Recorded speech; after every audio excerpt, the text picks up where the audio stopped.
Assalamualaikum warahmatullahi wabarakatuh. Alhamdulillahi hamdan wa syukran lillah. Amma ba'du. Subahul khair ayuhat tulab. Subahus surur. Kaifa asbahtum? Alhamdulillah inni bi khairin. Tayyib ayuhat tulab. Pada kesempatan kali ini kembali kita akan belajar secara daring, yakni daring yang ke-27 tentang tematik. Nah, anak-anak sekalian, setelah kalian melaksanakan penilaian tengah semester kedua, kembali sekarang mulai belajar pada tema yang ke-8. Namun sebelumnya perlu diingatkan kembali bahwa kewajiban kalian adalah selalu melaksanakan ibadah sholat subuh, kemudian membantu orang tua, dan melaksanakan sholat sunat, yakni sholat duha. Apakah itu sudah kalian laksanakan? Jika belum, coba kalian laksanakan terlebih dahulu. Jangan lupa bantu orang tua, kemudian juga sholat duha. Ini penting bagi kalian semua supaya kita semua mendapatkan ridha Allah SWT. Membantu orang tua itu salah satu bentuk birrul walidain. Nah, birrul walidain ini menjadi sangat penting, menjadi kata kunci ketika kalian ingin sukses dalam hal apapun, termasuk dalam hal belajar ini. Kalian belajar dengan baik, kalian akan sukses dalam belajar jika kalian bisa melaksanakan birrul walidain, yakni berbuat baik kepada orang tua. Fahim tuh? Tayyib ayatullah. Nabda tersana hadal yaum biqiraati al-basmalah. Bismillahirrahmanirrahim. Pada kesempatan kali ini kita akan belajar tentang memahami isi sebuah bacaan dan urutan peristiwa dalam sebuah bacaan. Nah, setelah pembelajaran ini nanti diharapkan kalian mampu memahami isi sebuah bacaan dan kemudian juga mampu untuk mengurutkan peristiwa-peristiwa yang terjadi dalam sebuah bacaan. Tayyib ayatullah, mari kita segera pelajari KPM kita, tematik kita pada pagi hari ini.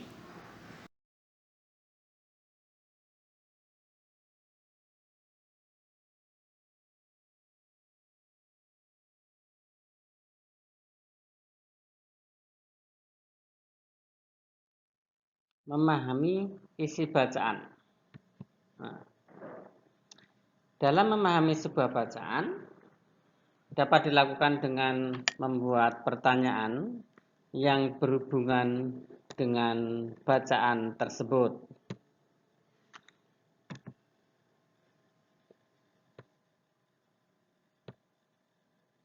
Membuat pertanyaan harus menggunakan dengan kata tanya.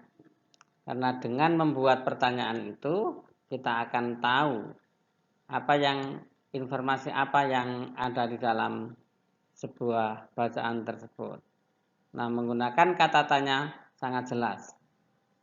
Apa, bagaimana, di mana, itu merupakan kata tanya yang itu bisa digunakan untuk menggali informasi apa yang ada di dalam bacaan tersebut. Nah, dengan membuat pertanyaan, maka akan didapatkan hal-hal penting yang terdapat di dalam bacaan tersebut. Nah, pertanyaan ini akan memudahkan kita untuk memahami, untuk mengetahui, untuk mendapatkan informasi dalam sebuah bacaan. Nah, selain dengan membuat sebuah pertanyaan, dapat pula dibuat dengan mind map atau peta pikiran. Nah, peta pikiran ini dapat kita buat juga kita padukan dengan pertanyaan yang ada. Maka pertanyaan-pertanyaan yang sudah kita buat tadi kita masukkan dalam mind map. Nah, dengan mind map kita akan lebih mudah lagi untuk memahami isi bacaan. Nah, dengan memahami isi bacaan kita akan dapat menemukan peristiwa. Jadi peristiwa yang terjadi, yang terdapat dalam sebuah bacaan itu akan kita dapatkan ketika kita sudah memahami isi bacaan tersebut. Baiklah anak-anak sekalian, coba mari kita perhatikan bacaan berikut ini dengan baik-baik. Demi air bersih, warga Waburubo rela berjalan sejauh 15 km. Warga Waburubo, Kecamatan Betoambari, Kota Bau-Bau, Sulawesi Tenggara, sulit mencari air bersih. Mereka harus menempuh perjalanan hingga sejauh 15 km dari tempat tinggalnya untuk mendapatkan air bersih. Mereka terpaksa mengambil air bersih di Kelurahan Kaisabu Baru, Kecamatan Sorawolio. Mereka biasanya menumpang mobil dan membawa beberapa jerigen ukuran 15 liter. Jerigen itu digunakan untuk menampung air yang mengalir dari aliran sebuah anak sungai di Kelurahan Kaisabu Baru. Letak Kelurahan Waburubo berada di dataran tinggi. Di daerah itu air tanah sulit didapat. Kalaupun ada, air hanya sedikit. Daerah itu juga belum mendapatkan akses aliran air bersih karena pipa-pipa PDAM belum mencapai ke daerah sana. Warga Kelurahan Waburubo sangat membutuhkan air dan sangat mengharapkan bantuan pemerintah daerah untuk keperluan tersebut. Dari bacaan tersebut, mari kita mencoba untuk membuat pertanyaan dan peta pikiran seperti berikut ini. Pertanyaan pertama adalah peristiwa apa yang terjadi? Nah, ini merupakan mind map atau peta pikiran. Ini judulnya, yang di tengah ini adalah judulnya. Demi air bersih, warga Waburubo rela berjalan sejauh 15 km. Dari sini kita membuat satu pertanyaan. Pertanyaan pertama adalah peristiwa apa yang terjadi? Nah, ternyata di dalam bacaan itu ada jawabannya bahwa warga Waburubo mencari air bersih sejauh 15 km dari tempat tinggalnya. Ini peristiwa yang terjadi. Di mana peristiwa itu terjadi? Peristiwa itu terjadi di Kota Bau-Bau, Provinsi Sulawesi Tenggara. Apa penyebab peristiwa itu terjadi? Apa penyebab warga Waburubo itu mencari air bersih sampai 15 kilo? Peristiwa itu terjadi karena warga Waburubo terletak di dataran tinggi dan belum mendapatkan akses air bersih dari PDAM. Nah, ini merupakan mind map atau peta pikiran yang memudahkan kita mendapatkan informasi dari sebuah bacaan yang berjudul Demi Air Bersih Warga Waburubo Rela Berjalan Sejauh 15 km. Nah, disinilah kita akan mendapatkan informasi yang jelas. Informasinya bahwa warga Waburubo itu mencari air bersih yang cukup jauh. Dan itu terjadi di Kota Bau-Bau, Provinsi Sulawesi Tenggara. Karena apa? Karena mereka terdapat di dataran tinggi dan belum mendapatkan akses air bersih dari PDAM. Nah, kemudian anak-anak sekalian, dari bacaan itu kita dapat mendapatkan informasi pentingnya bahwa warga Waburubo itu kesulitan untuk mendapatkan air bersih. Nah, Allah SWT menurunkan air itu sangat besar manfaatnya, baik itu bagi tumbuhan, bagi hewan maupun manusia. Maka ketika warga Waburubo itu kesulitan mendapatkan air, maka mereka pun akan sulit mendapatkan manfaat dari air yang sudah diturunkan oleh Allah SWT dari langit. Ini firman Allah Subhanahu wa taala di dalam surat Luqman ayat yang ke-10. Mari kita baca bersama-sama.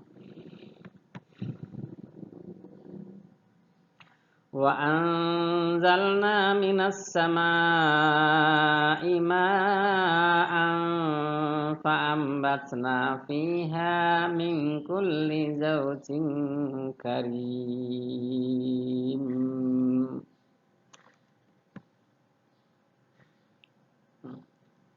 Artinya, dan kami turunkan air hujan dari langit, lalu kami tumbuhkan padanya segala macam tumbuh-tumbuhan yang baik. Dari ayat ini dapat kita ketahui besar manfaatnya, bahwa Allah menurunkan air dari langit ini, menurunkan air dari langit ini tidak sia-sia, tetapi mempunyai manfaat yang besar. Nah, pertanyaannya sekarang adalah, tahukah kalian apa fungsi air bagi tumbuhan, bagi hewan, dan bagi manusia?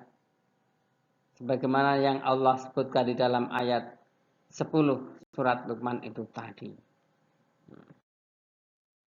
Nah, kemudian kita pelajari tentang fungsi air. Bagi tumbuhan, fungsi air bagi tumbuh-tumbuhan itu banyak manfaatnya pula. Bahwa dari air, tumbuhan itu akan menjadikan tumbuhan ini tidak layu. Kita sering melihat tumbuh-tumbuhan kita yang ada di sekitar kita ini mungkin layu karena apa? Ketidakkehujanan, tidak kita siram. Maka pentingnya kita menyiram tumbuh-tumbuhan ketika tidak terkena air hujan. Itu supaya tumbuhan kita tidak layu. Mungkin kita punya bunga di depan rumah kita, bunga di dalam rumah kita, atau tanam-tanaman di sekitar kita. Itu kalau tidak terkena air, maka mereka akan layu. Tumbuh-tumbuhan itu akan layu, bahkan bisa mati. Maka kita lihat ini.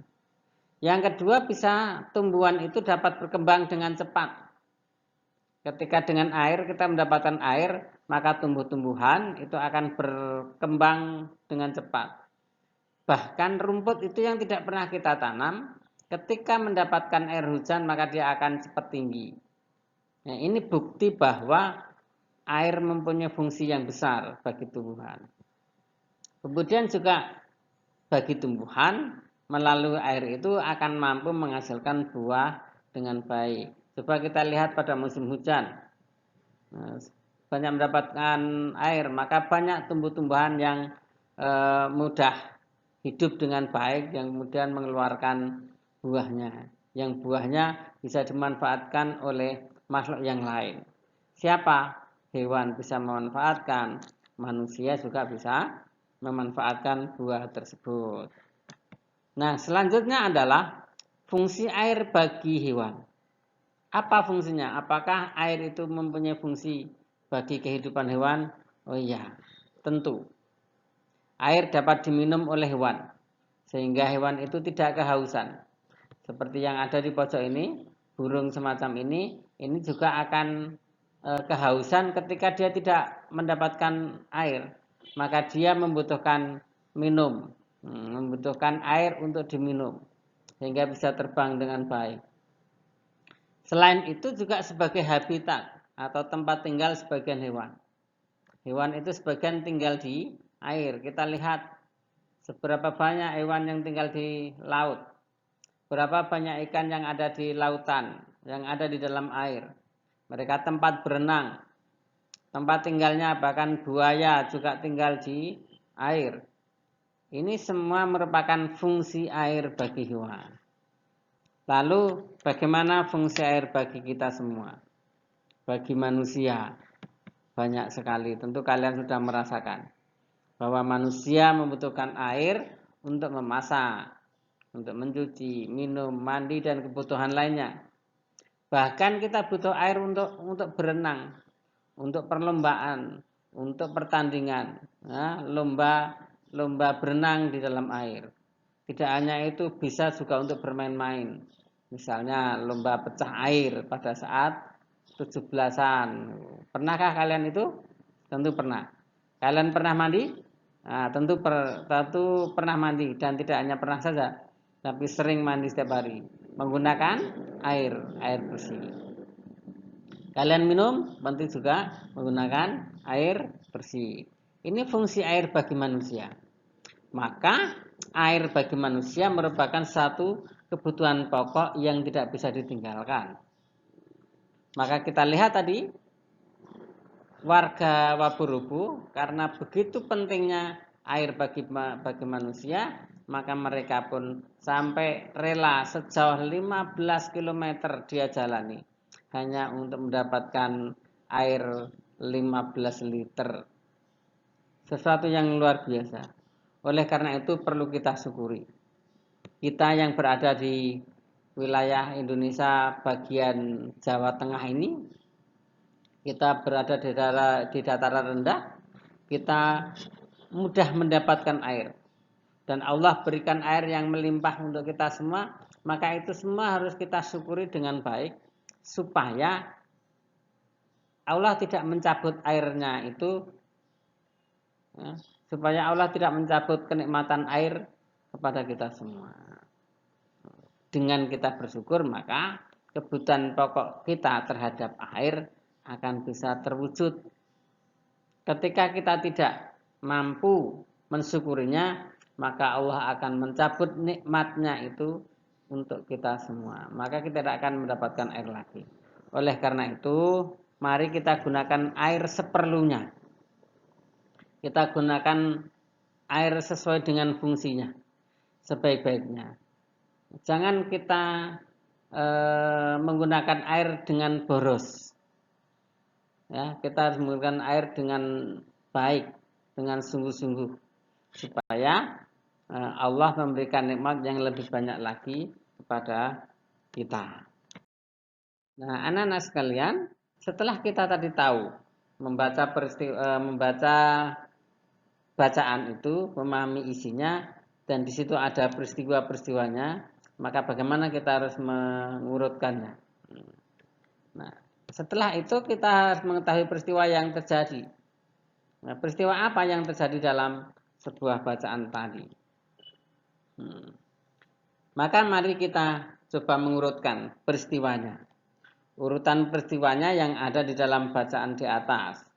Yang pertama adalah bahwa warga Waburubu ini kesulitan mencari air bersih. Peristiwa pertama ini, warga Waburubu kesulitan mencari air bersih. Kemudian yang kedua, setelah itu warga Waburubu menyiapkan jerigen untuk mencari air bersih. Nah, kemudian peristiwa berikutnya adalah warga Waburubu itu berjalan sejauh 15 km dan biasanya mereka menumpang mobil ke Kecamatan Sorawoliu untuk menampung air yang mengalir pada jerigen. Nah, ini urutan-urutan peristiwa yang ada dalam sebuah bacaan itu. Nah, urutan peristiwa itu bisa kita ketahui setelah kita memahami isi tersebut. Oke, anak-anak sekalian, sebagai feedbacknya, bacalah buku tema 8 halaman 11 tentang semut dan beruang. Kemudian tuliskan urutan peristiwanya pada buku tulismu. Ya, bacaan itu, sebuah cerita pendek itu, semut dan beruang, itu bisa dibaca dengan cermat. Caranya bagaimana? Untuk memahami isinya terlebih dahulu, kalian baca dengan cermat, kemudian cari hal-hal penting, kemudian pahami dulu isi bacaannya, kemudian pahami urutan peristiwanya.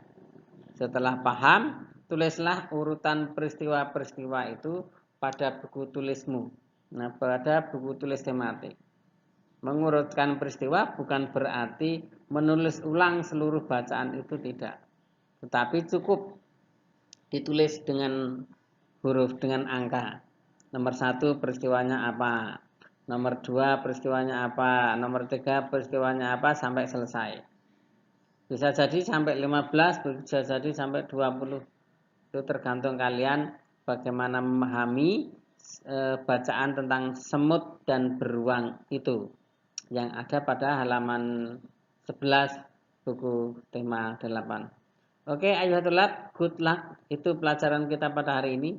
Mudah-mudahan kalian bisa belajar dengan baik dan mendapatkan ilmu yang bermanfaat serta barokah di dunya wal akhirah. Nah, tatim tersana hadzal yaum bi qiraati alhamdulillah. Alhamdulillahirabbil alamin. Wassalamualaikum warahmatullahi wabarakatuh.